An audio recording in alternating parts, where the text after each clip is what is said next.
Кай, вставай! Ты полетишь сегодня вечером со мной к бабушке на Альдебаран. Забегая в комнату, кричал младший брат Джейк. Кай попытался накрыться одеялом, чтобы не слышать громкий голос брата, но брат стянул с него одеяло и начал щекотать ступни. Вот я тебе сейчас задам! Подскочил Кай и бросился за убегающим братом. «Мальчики, идите завтракать!» Позвала братьев с кухни мать. Плотно позавтракав, братья сели в двухместный катер и отправились в гости к бабушке. Катер без проблем вышел на орбиту Земли и подлетел к одному из терминалов. Кай вбил пункт назначения в бортовой компьютер и нажал кнопку для перехода в подпространство. Перед катером возникла вспышка света, и он начал двигаться в светящемся тоннеле.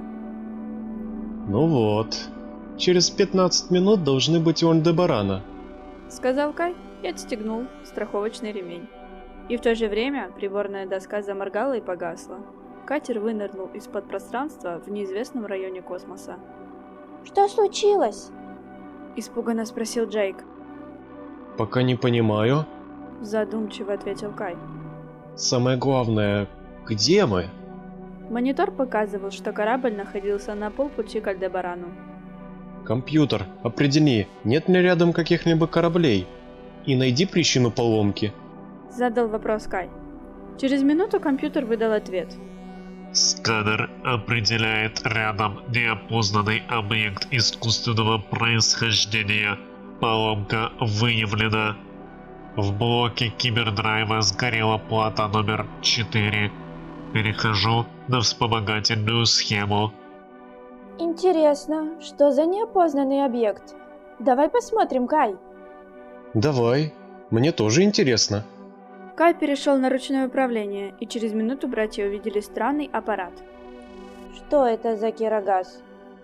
Да, очень странный аппарат. Давай его подберем, потом разберемся, что с ним дальше делать. Компьютер, подбираем объекты, курс на Альдебаран. Бабуля, мы прилетели, правда с приключениями. Гипердрайв перегорел, и мы кастрюлю какую-то выловили. Кричал Джейк, вбегая в дом. Какую еще кастрюлю, внучек? Да вон она, в багажном отсеке. Ой, действительно, какая странная штуковина. Удивилась бабушка. Смотрите, на ней табличка с голыми людьми! Закричал Джейк. Да, и правда голые. Удивился Кай. А давайте мы этот кирогаз отвезем дяде Моне, антиквару. Может, он знает, что это такое?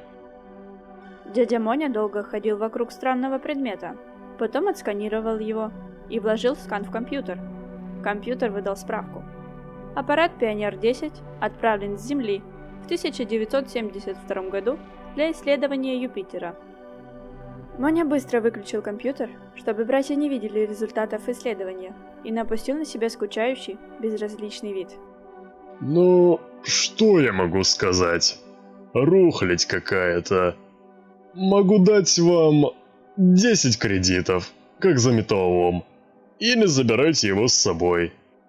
Ладно, мы согласны, как раз хватит на 2 билета в Звездный Диснейленд и на Макдональдс.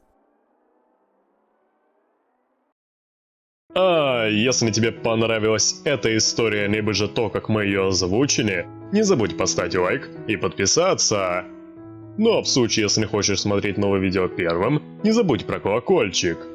Всем удачи и пока-пока!